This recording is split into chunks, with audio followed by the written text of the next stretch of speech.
kids like we always like work and then there's and there's those and it's like random things around work.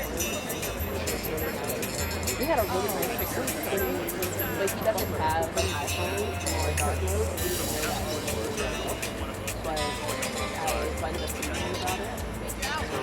I was like, yeah, you probably don't know it looks like this, but his photo looks really good. I'm interested in it because I have an issue with that, so I was like, it's caught my eye, and I was like, oh my god, this is so cool, but like, you didn't know what it looked like. And I was like, see, that's what it looks like. You don't know about the cool people of our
Hello, I'm Samson Rainey with NASA's Earth Science News Team, and welcome to Hangar 703 at NASA's Armstrong Flight Research Center in sunny Palmdale, California.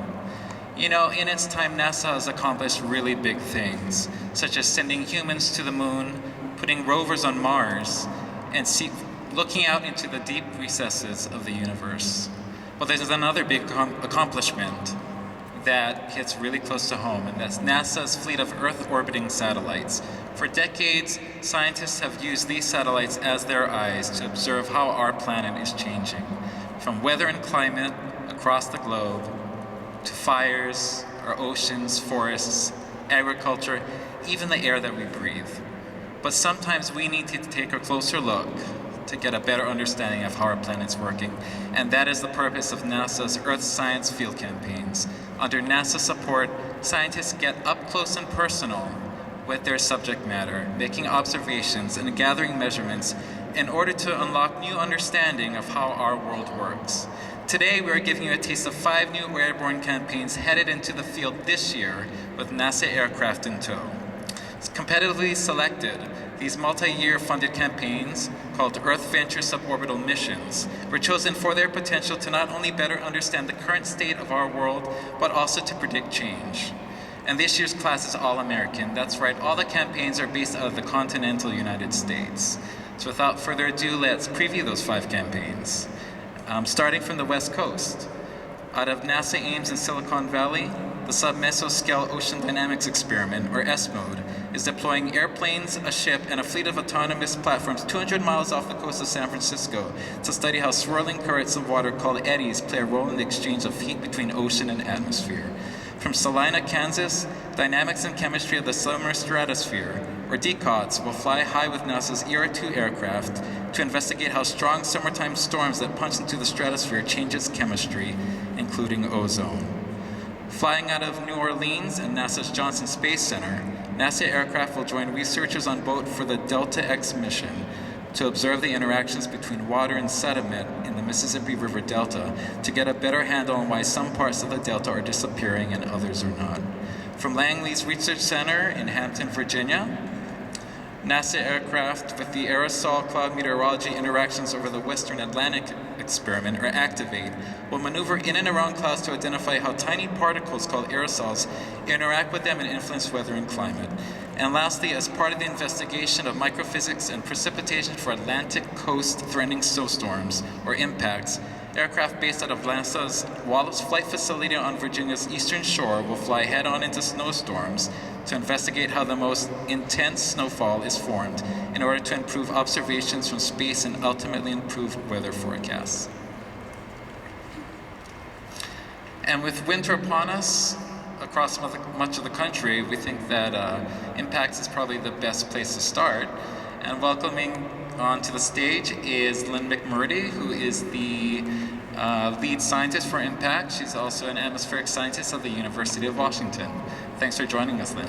It's great to be here. So we're looking at unraveling the mysteries of these bands of snow in clouds. Could you tell us a little bit more about that and how you're going about it? Sure, I'd be happy to. So as you know, snowstorms are fairly large, and the cloud systems with them span hundreds and hundreds of miles. But what's really interesting is the snowfall within these large areas of clouds are not evenly distributed. They are often organized in narrow bands of high snowfall amounts. And this is what we're trying to investigate, is the processes that contribute to this banded structure and how it varies from storm to storm. Some storms don't have the bands and others do have a lot of them. And we are studying this on multiple scales, from the larger scale down to the microphysical scale, the scale of the snow crystals themselves. And they vary a lot. They vary in shape and size and amount. And the snow crystals are one of the key features that we are studying in impacts. Wow, and my understanding is you're the first campaign up this year, so you're heading out next week, right? I am heading out next week, yes. We are the first campaign to start. Actually, in 2 days, I leave for Wallops. We are going to be flying an aircraft that you will be seeing later on today, the ER-2. It's already equipped with all the instruments that I need for my campaign. The ER-2 is going to be flying high above the snowstorms themselves at altitude about 68,000 feet or 20 kilometers. It'll be equipped with remote sensing instruments that are the same as what we have on satellites, both radars and what's called radiometers. And below that, in coordination with the ER-2, we will fly what's called the P3 aircraft. And it gets lucky, it gets to fly in the snow clouds themselves. Kind of bumpy sometimes because it's very turbulent, but they are it's equipped with instruments that measure the snow crystals that I talked about, and also the environment in which the snow crystals form, so the environmental conditions. And we'll also do what's called a drop sonde and measure the profile of temperature and wind. So the point of the two aircraft again, so that you need one that's going through the snow bands and the other one will be above the snow. Right. So we need the coordination to help us understand how one measures from space. So the ER-2 is simulating the satellite, and so we take measurements just like a satellite would, but then we measure inside the snow bands themselves so we can relate what's going on in the clouds to what is being seen above by the satellite. Cool. Well, I think that anyone who's lived through a snowy winter can appreciate any effort to improve our snow forecasting. I know. But I'll let you, in your own words, why is this such important? It's so important. Well, I'm kind of one of those people who think snowstorms are beautiful, and they are. The snow is a beautiful thing to see, and see trees covered with snow. But we all know it's also hazardous, especially hazardous for transportation and public safety. So it's very important to be able to forecast the amounts of snowfall, and that's what's really variable in these storms. We can't do that very well. We need to improve that, and the measurements we make and impacts will help us improve those forecasts. It'll also help us improve how we measure from space so that we can monitor storms all around the world, especially places that don't have information. And real quick, Lynn, so what's the motivating factor for you? I mean, you have your snow earrings, you have your snow socks, you're a big fan of the weather, I see. I am totally a big fan of weather. I've been watching the weather ever since I was really little. I do a lot of activities, and in order to know when and where to ride your bike or go hiking, I need to do that. And so it's really exciting to be a scientist and be able to study these snowstorms and learn the details of the inside of the storms. Well, thanks so much for joining us, Lynn. It's been a pleasure to be here. Thank you so much. Of course. So we caught up with my colleague Chelsea Bayarte, who actually went to visit your teammates there as they prep for this flight happening next week, and she's gonna show us what it's like to fly in one of these NASA science aircraft. That's great. Yeah. Awesome. So Awesome. take it away, Chelsea. We're here at NASA's Wallops Flight Facility on the Eastern Shore of Virginia, home to the P-3B, the aircraft that you see here behind me. This research aircraft, as well as NASA's ER-2, are going to be collecting data from the skies as early as next week. Let's go meet up with Deputy Principal Investigator for the IMPACTS mission, Dr. John Yorks, who's going to tell us a little bit more about the instruments on board. Let's go.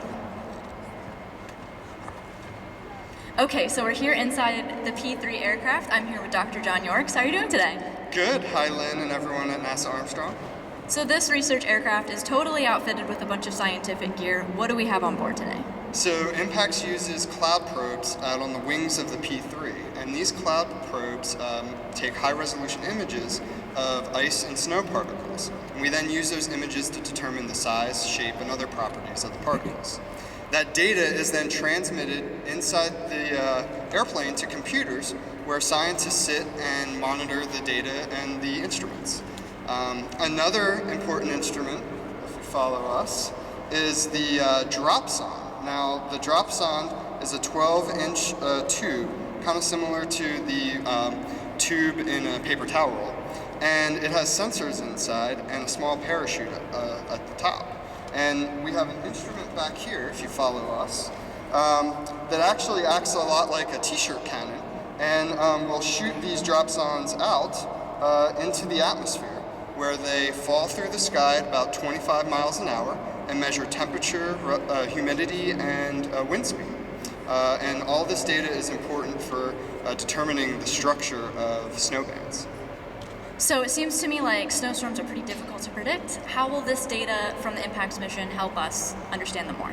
So we're going to combine the data from both the ER2 and the P3, and when we combine all that data, we'll be able to improve the measurements from space of precipitation and also the model predictions of snowfall. Very cool, thank you. So it seems like our science teams are ready, our instrument teams are ready. There's one more person we have to talk to before we get this mission off the ground, and that is our NASA pilot. So joining us here today is NASA pilot John Bakura. John, thanks for being with us. So what is it going to be like flying through these snowstorms? Well, it shouldn't be too different than driving through a snowstorm. Now, generally pilots like to avoid things like turbulence, convective activity, and icing. In the winter storms, we won't have the convective activity you typically see in the summer storms, so we don't usually have to worry about the lightning and the hail like we would in the summer.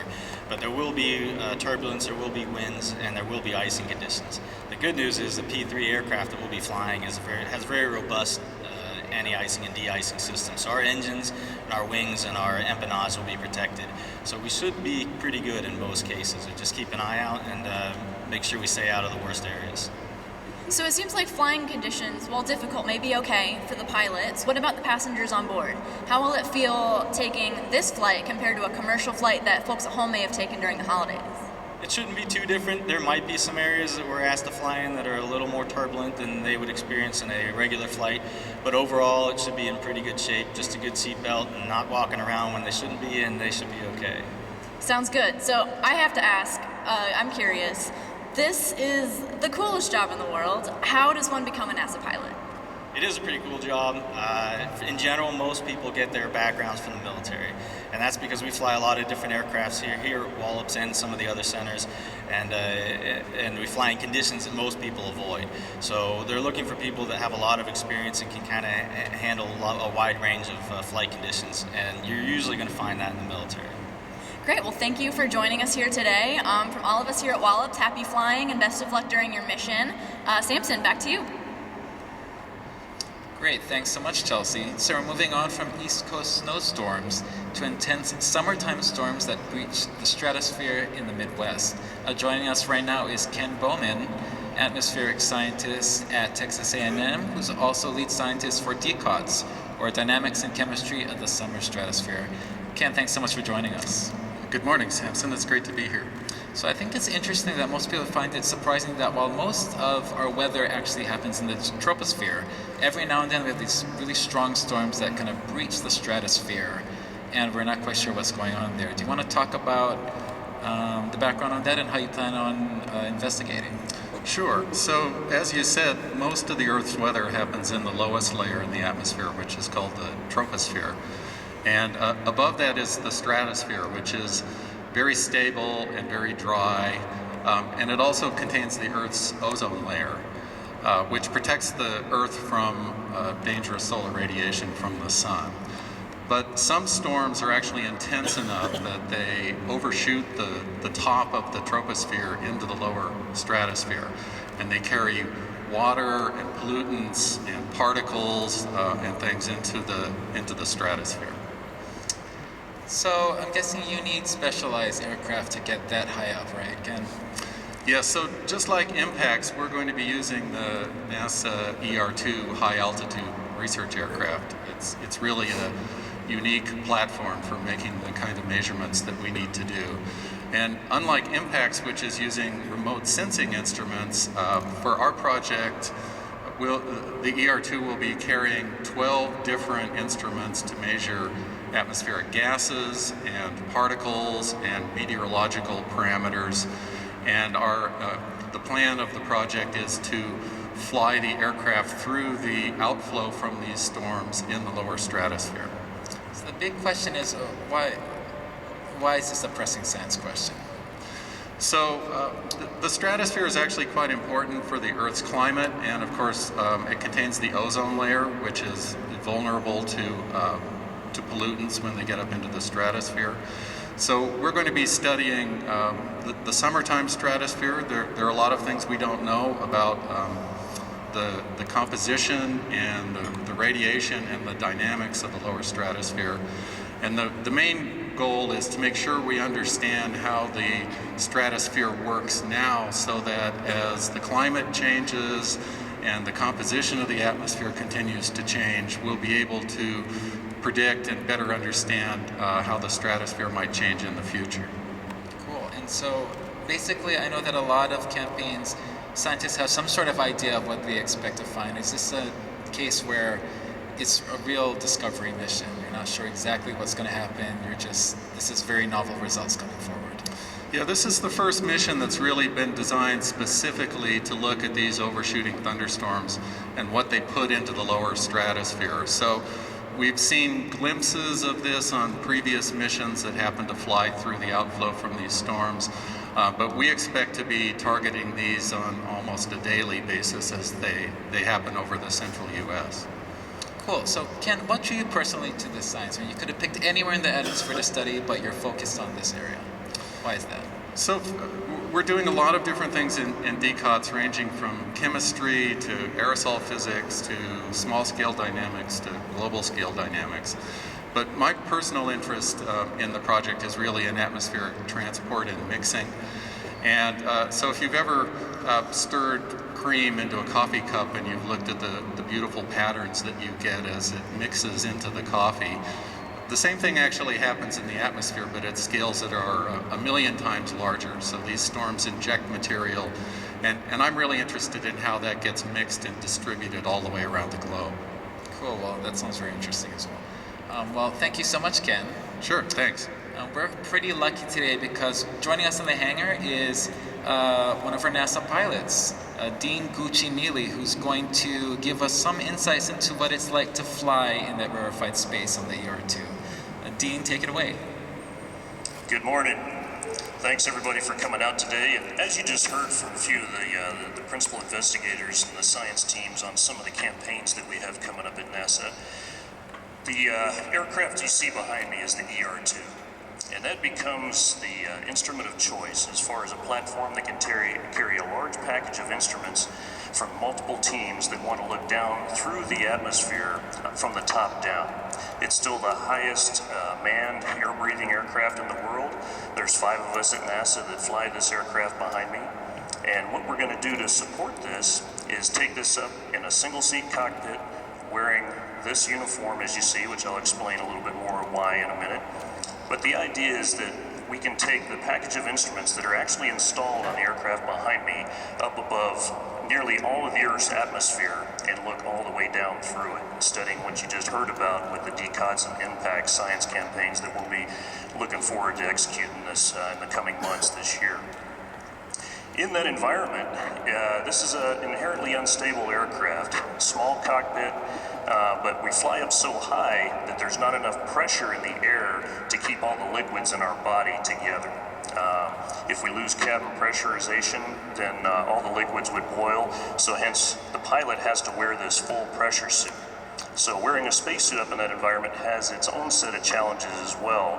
But it's actually why the NASA pilots enjoy it, because we love a challenge, we love to learn, we love to explore. A few of the things about the spacesuit itself that I'm wearing right now, I'm dressed as if I'm ready to climb right into the aircraft. As we start to suit up into this, the first things that the pilot will notice typically is that you start to lose they take all your senses away. So you lose the sense of feel. Can't really feel anything with the big gloves on here. As soon as I close this faceplate in a minute, then I'm completely pressurized inside. I have limited visibility. I can't smell anything. I can't hear anybody around me talking. And that becomes a challenge for some people, but we're well trained and experienced in this. And to the NASA pilots, we absolutely love it. This is just like another set of pajamas to me. And so what I'll show you in a minute is what this looks like as we inflate the suit, apply the pressure into it, which keeps everything in my body together in a high altitude, low pressure environment. And that's the challenge that we have, trying to be in this environment, be pumped up in a spacesuit and flying an unstable aircraft at the same time, where we've got to put these science instruments right over the point where the science teams really want to study what's going on in the Earth's atmosphere and how it behaves. So it's a fascinating science project that we're into here. It's an amazing environment to be in up at that high altitude. There's nothing like getting up there where you can look out over the distance and see the curvature of the Earth and that dark purple to black sky up there that we don't see down here on the ground because we have moisture that's filtering that. But that's an adventure and it's an amazing privilege, and we're looking forward to supporting these science campaigns studying the Earth's atmosphere and its behavior this year. Now, what I'll show you now, I'm going to seal up the faceplate and we'll turn the oxygen on, and I'll show you what this looks like pressurized, and then I'll hand it back to Samson. All right, time to get blown up.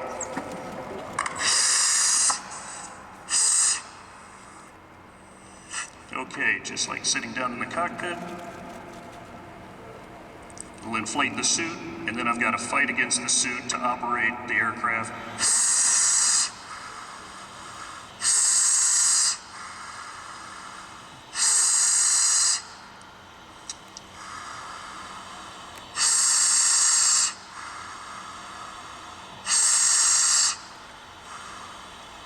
Okay, as this inflates, my mobility becomes very limited here, and I have to fight against it. To look down at different parts of the cockpit, I've got to pull the faceplate around. So this is the challenge I described, but we love it. It's a great environment to be in, and it's an awesome privilege to be involved in this study of the Earth's atmosphere. Samson, back to you. Well, that's quite the demo, Dean. Don't get too comfortable over there. So we are headed from the top of the atmosphere back down to the ocean, because with me now is Tom Farrar, physical oceanographer with Woods Hole Oceanographic Institution and also lead scientist for Sub-Mesoscale Ocean Dynamics Experiment, or SMODE. Hi, Tom. Hi, Samson. So swirling currents in the ocean called eddies and their role in heat transport. Can you tell us a little bit more about that and how you're planning on studying it? Yes. Well, the world's oceans are about 1,000 times wider than they are deep, and so if you were to zoom out and look at the Earth from outer space, the oceans are like a thin sheet of water covering the Earth, almost like a sheet of paper draped over the Earth. And because of this, the flow in the oceans is primarily horizontal at the largest scales. But the oceans are turbulent and they're full of eddies at all possible scales, from the largest scale, the scale of the ocean gyres, down to eddies just that would fit on the tip of your finger. And something interesting happens as we move from those largest scales down towards smaller scales. When the width of the eddies is similar to the depth of the eddies, you can have significant vertical motions, and this can be important for the transport of things like heat and nutrients. And we think this is important to heat exchange between the ocean and atmosphere, and to life in the ocean. So, from what I gather, when you head out there in April, this is going to be a huge production. Do you want to describe some of the moving parts involved? Yes, there is a lot going on in SMODE. We'll have 3 different aircraft making measurements from different altitudes.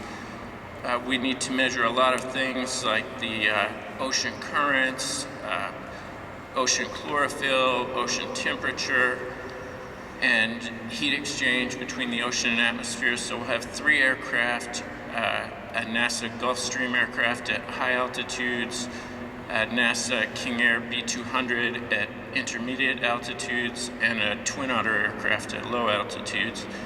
And we'll also have a research vessel, an oceanographic research vessel, and a bunch of robotic ocean vehicles. So a lot of effort going on here. What's the big payoff? Why such a big effort to put this experiment into action? Well, the oceans can hold a huge amount of heat.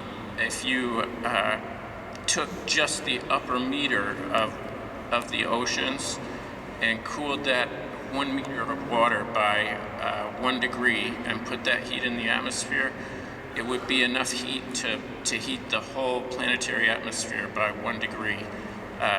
So the heat transport to and away from the ocean surface is really important. Wow, in terms of the climate impact, I can see that. Yes. It'll help us move forward with those kind of modeling.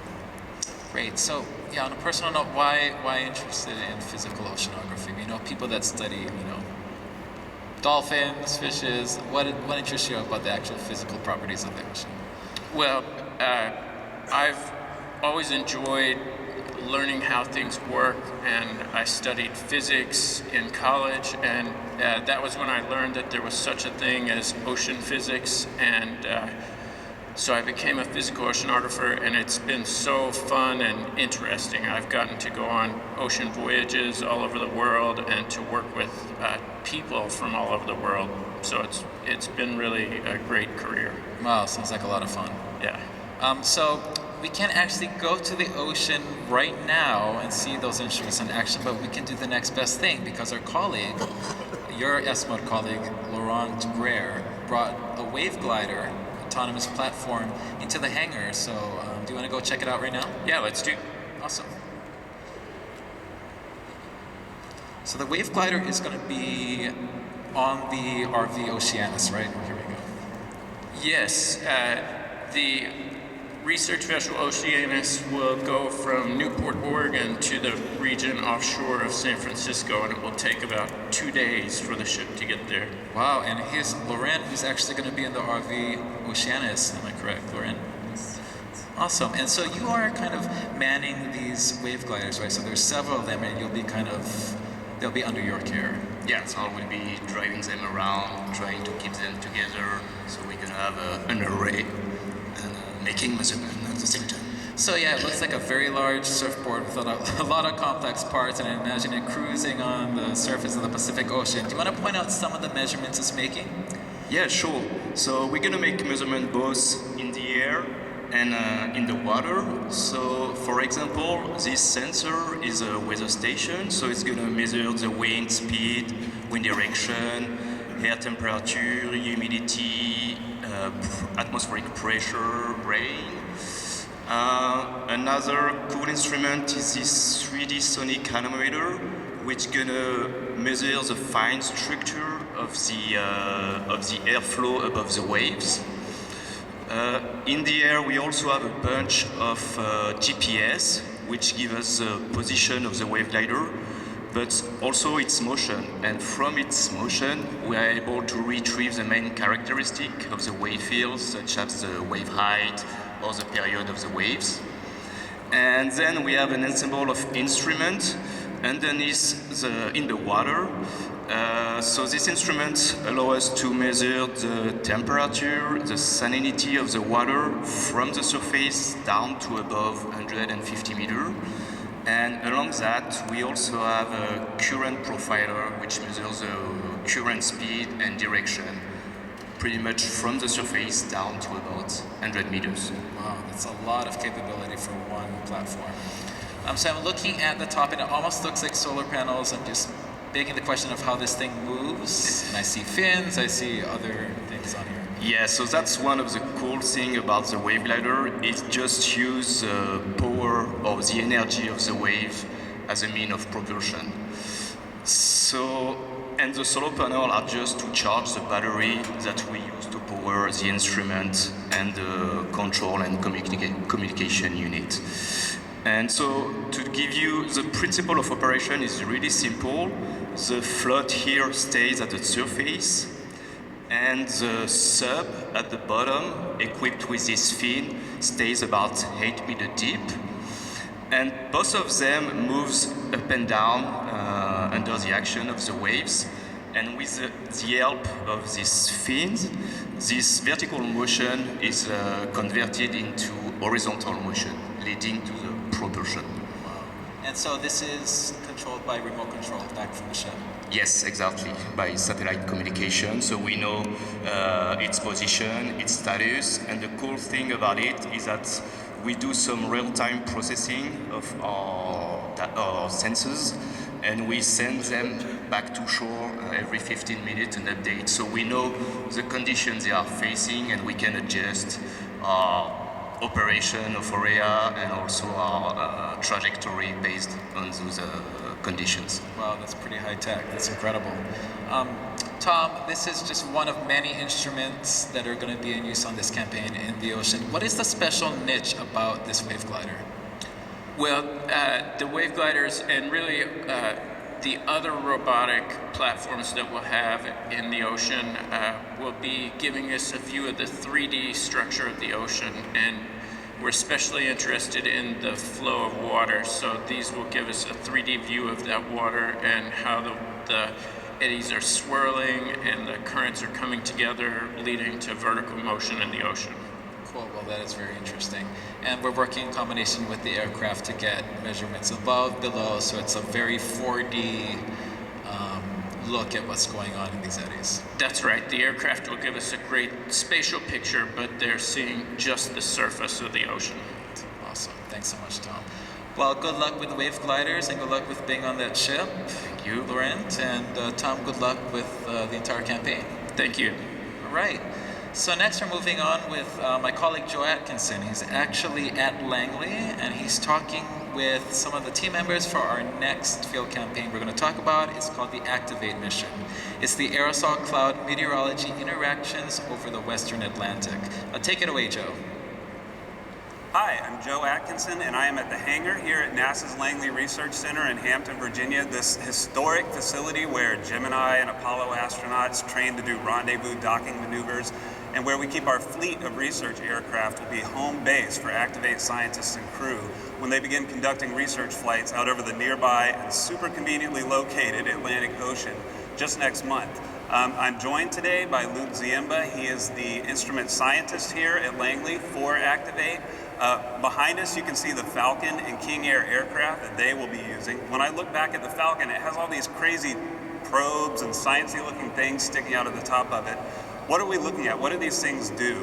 So for Activate, we're making lots of different measurements, so we need lots of different probes and instruments in the aircraft. If we look at the crown of the aircraft, you can see 4 inlets. On the left side, as you're looking at the aircraft, is a gas inlet that we use to bring in air and measure the concentrations of CO, CO2, and methane in the atmosphere. Next over is an aerosol inlet that we measure the properties of particles in the atmosphere, so the optical, chemical, and microphysical properties of aerosols. Next over is what we call a CVI, or counterflow virtual impactor, and that rejects those aerosol particles, and we only look at droplets that enter the probe, and then we evaporate those droplets and look at their composition.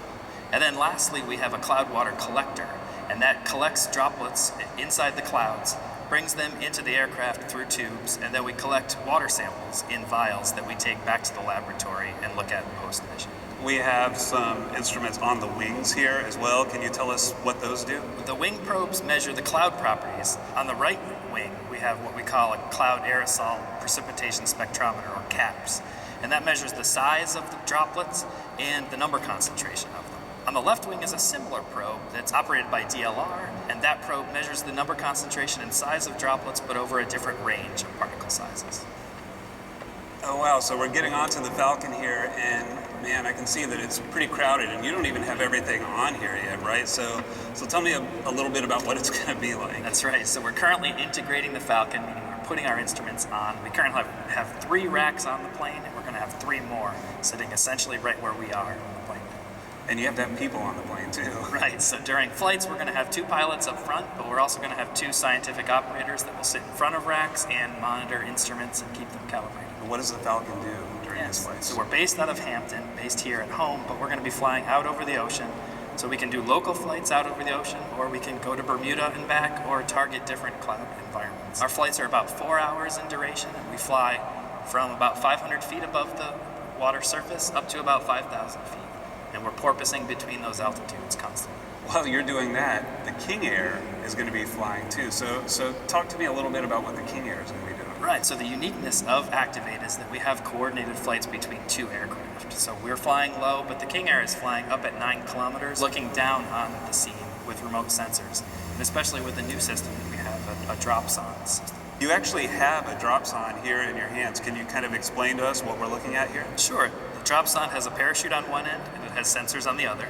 We measure temperature, pressure, relative humidity, and wind direction and speed with the sonde. We use a launcher from the aircraft, and it drops at about 11 meters per second, and we get a sounding of the atmosphere as it falls. You have 2 other instruments on the King Air. What are they? A research scanning polarimeter and a HSRL, or high spectral resolution LiDAR on board.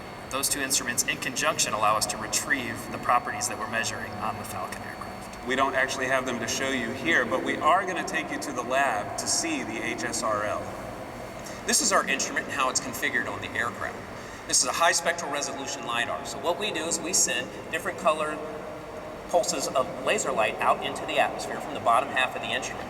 Those laser pulses go into the atmosphere, and we collect that scattered light energy from the atmosphere with our telescope, and then direct that light into the various detectors in the instrument head. At the operator station, I can look at those various signals coming from all the detectors, getting information about the aerosols and clouds. Now, why that's important, you've already heard about the detailed measurements that the Falcon is taking as they're flying down low. Well, we're flying up high, and we're measuring, it's a remote sensor, so we're measuring from the aircraft all the way down to the surface. And we can combine those measurements from both aircraft to really get detailed information and dig into the science of how aerosols and clouds interact. All right, so that was our behind-the-scenes look at what we're doing here at Langley to get ready for Activate. Thank you so much, Luke, and thanks to Dave Harper. Back to you at Armstrong. Well, thanks for the report, Joe. There's a lot going on that aircraft, it seems. Well, joining me right now is actually the lead scientist for Activate. It's Armin Sarushian, atmospheric scientist out of the University of Arizona. Armin, thanks for joining us today. Thank you, Samson. So it looks like your mission is in good hands, according to that video, right? Correct. So, as we all know, clouds are a common feature in the lower atmosphere, and they're not just beautiful objects to look at in the sky, but they play a very important role in our planet's energy balance because they're very reflective. But we don't fully understand how clouds work, especially how they form and how they evolve. And so we need to change that. And it begins with understanding how do you even make a cloud droplet. So the seeds of cloud droplets are these little aerosol particles, things like dust or smoke. And when we breathe, we're inhaling large amounts of particles, and they vary widely in terms of what they're made of and their size. So it turns out that depending on the number and amount of particles you have, cloud droplets can have very different properties in terms of their size, their composition, and their lifetime. And this leads to varied effects on weather and climate. So to understand these complex interactions between particles and clouds, we need airborne measurements, and we need information below, inside, and above clouds all at once, and it's really hard to do this with just one airplane.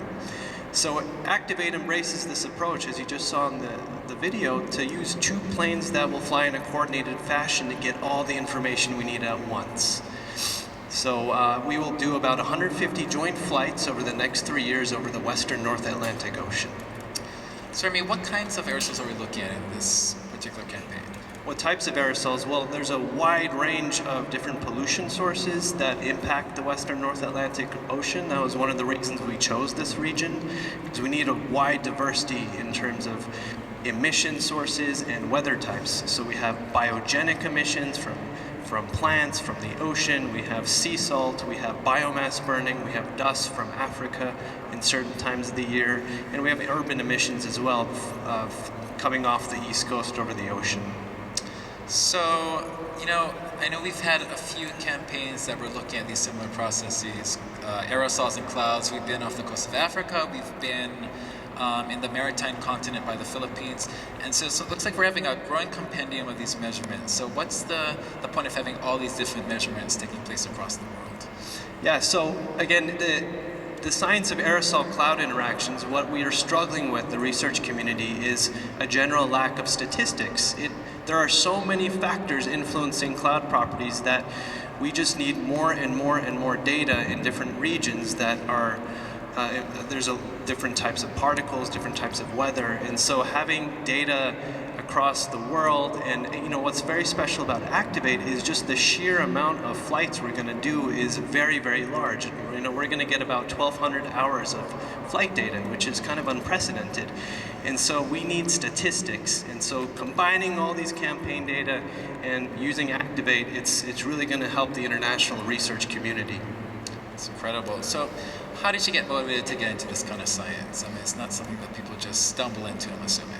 Right. So since I was a child, I've always been fascinated and inspired by airplanes. So although I never pursued flying myself, I've just liked looking at them and being on planes. So one of the best parts of this research is not just being on the plane, but being able to steer the direction of flights and doing impactful research. And to sweeten it up even more for me, my background is aerosols, but my professional role model, my father, he's a hydrologist who studies precipitation. And of course, the link between aerosols and precip are clouds, which is the heartbeat of the Activate mission. It's incredible. So following in your father's footsteps and your work informing the others' work, I think that's kind of beautiful. Thank you, Sam. Great. Thanks so much, Remy, for joining us. Good luck on that campaign. Thank you. So we're from small particles in the clouds to one of the largest waterways in the world. We're moving on to the Delta X mission. We're looking at water flow and sediment to figure out why some parts of the Mississippi River Delta are disappearing and why others are not. Joining me to talk about that is lead scientist Mark Simard from Jet Propulsion Laboratory. Thanks for joining us, Mark. Thank you, Samson. So I'm going to start with some of the processes that are at play at the Mississippi River Delta and how you're looking at those things. Well, river deltas form along the coast as the water from the river meets the slow-moving ocean. The water from the river itself slows down, and the sediments that it transports toward the coast actually deposit at the mouth of the river. And as those sediments accumulate, they build up soil, so elevation of the ground goes up. So at one point, the water will be sufficiently shallow for vegetation to grow. So vegetation will contribute to the further processing of the sediments. So it will help maintain the sediment in place and also potentially accelerate the capture of those sediments. And not only that, there's also an ecological process in which, as the plants grow, they produce organic material which they inject in the ground through the roots, of course. And every year they just contribute, just like the sediment, to elevation of the ground in Delta X. So Delta X looks at those two processes. So the sediment transport and deposition, and the second one is the ecological part, which is the plant organic contribution to soil elevation. Incredible. And for those of you guys watching NASA TV, that noise is a hangar in motion. This is a live working hangar, so don't mind that noise. Great, Mark. So let's think about all the ways that we can study these processes and what's going on in the field when you get out there this summer. Okay, so Delta X basically uses NASA assets, a set of 3 instruments that are used to calibrate numerical models. Those models will simulate the hydrology of the system, so the water circulating through the channels and across the marshes, and it will also simulate the position of sediments and the plant growth. So we use 3 aircrafts, of which 2 are radars. The radars are used to measure the hydrology of the system in the channel network and also throughout the marshes. It will look at the propagation, for example, of the tidal wave propagating upward inland in the marshes. We have a third instrument that will look at the content of sediment, so the amount of sediment that are found in the water, and it will also look at plant productivity, and that third one is an imaging spectrometer. Wow. Well, we know that a lot of people live around the Mississippi River Delta. Do you want to talk about the importance of this research for the region? Well, most of the deltas, the larger deltas in the world, are sinking under current sea level rise. They are threatened. So they have to accumulate sufficient soil and elevate the ground to keep up with sea level rise. In the Mississippi Delta, we're looking at almost 10 millimeters of relative sea level rise. So that includes subsidence of the ground and sea level rise itself. So it has to accumulate a lot of sediments. So we see on the monitors now the loss of land. So those red areas are the loss of lands in the Mississippi Delta. So if you take this land area that has been lost in the last few decades, we're losing land at a rate similar to 1 football field every hour. So, in other words, better understanding of what to expect in the future will help inform the planning. Yeah, so that model that we're calibrating, once it's calibrated, we can use it to predict which parts of the Mississippi Delta will be drowning under sea level rise and which ones will survive. So that way we can actually use that model to guide and support potential restoration projects. Oh, this seems like very fascinating work. Mark, how did you get involved in this kind of science? So, my background is physics, so I tend to like things that are complex. Not only is this system complex because of the constant, the perpetual dance between the ocean and the river, which comes in and out, but there's also the complexity due to the people. Right. I like people, and I think at this point science is sufficiently advanced so that it can be used to help people and care for the livelihood of those 500 million people that live across the world in these coastal areas. Great. Well, thanks so much, Mark. I agree, it's important work. You know, one of the key instruments that is going to be used for Delta X is the uninhabited aerial vehicle synthetic aperture radar. UAV, sir, and it happens to be right behind us. Dean Miele is going to reprise his role as NASA pilot and talk about what it's like to fly these science flights. Gucci, take it away. Hi, welcome back. So today, as you just heard a little bit about the science mission looking down at the surface of the Earth and all different parts of the world, the aircraft behind me is what was formerly an Air Force C-20. It's a Gulfstream G3. And if you look at the white pod over my shoulder here that's at the bottom of the aircraft, that is the main science instrument. That synthetic aperture radar is what we take up high in the Earth's atmosphere, where we can fly through a very precise path repeatedly and look at slight movements down on the Earth's surface, whether it's looking at topography changes, vegetation, earthquake fault lines, any movement there, glacier movements, volcanoes, that sort of thing. This instrument here, the radar pod underneath it, has been coupled to a special precision autopilot in the aircraft that NASA has heavily modified so that the pilots can repeatedly fly through a small 10-meter tube. Think of it as like flying through a soda straw, and put that radar looking at the exact same position repeatedly, whether it's a couple of days later or several months or a year later, and look at changes on the Earth's surface. And that's an amazing thing to do. From up in the aircraft, the way we operate that is the pilots will hand fly on the normal aircraft autopilot and maneuver into using some of the symbology we have tied to that radar pod to get the aircraft and the synthetic aperture radar right where they need it, and then we couple up that precision autopilot, and then the magic starts to happen there. And that's where the observation happens on the Earth's surface, looking at just minute changes down to a centimeter, and that's how we're able to study how the behavior of the Earth itself is going. From the pilot's perspective, it's a great opportunity to fly a beautiful business jet like this in a very different environment. So typically what we're doing up there is working as a team with a radar operator in the back and a mission director, along with the two pilots, and we coordinate all the action. Again, the objective is to put that radar right in the exact spot that we had previously put it on other missions, and we can compare that data.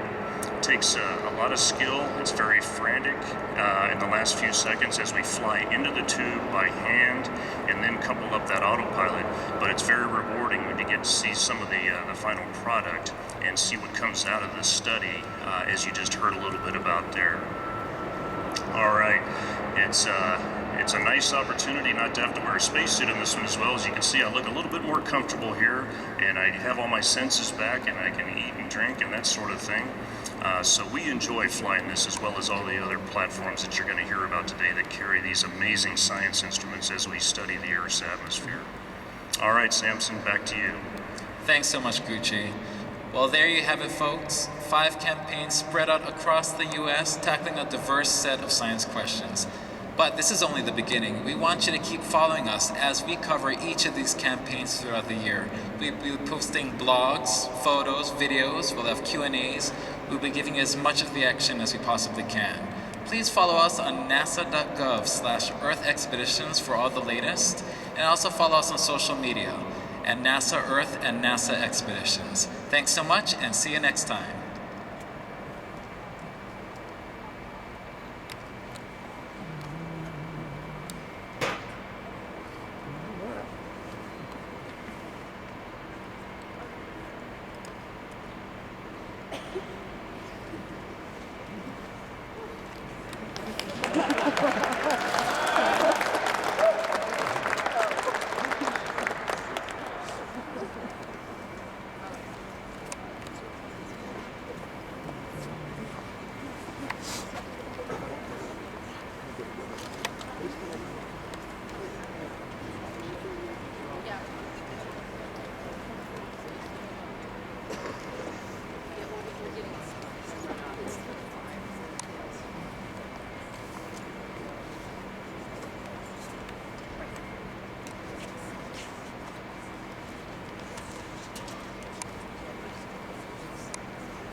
Hey everyone, well thank you so much. What do you guys think of the live show? Were your nerves running high? Because mine were.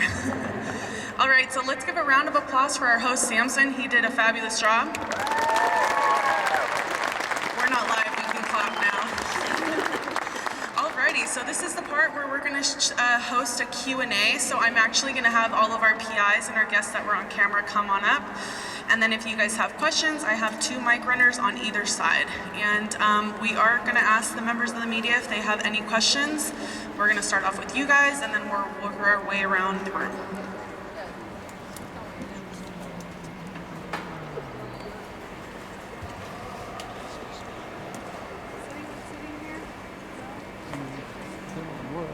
Go ahead.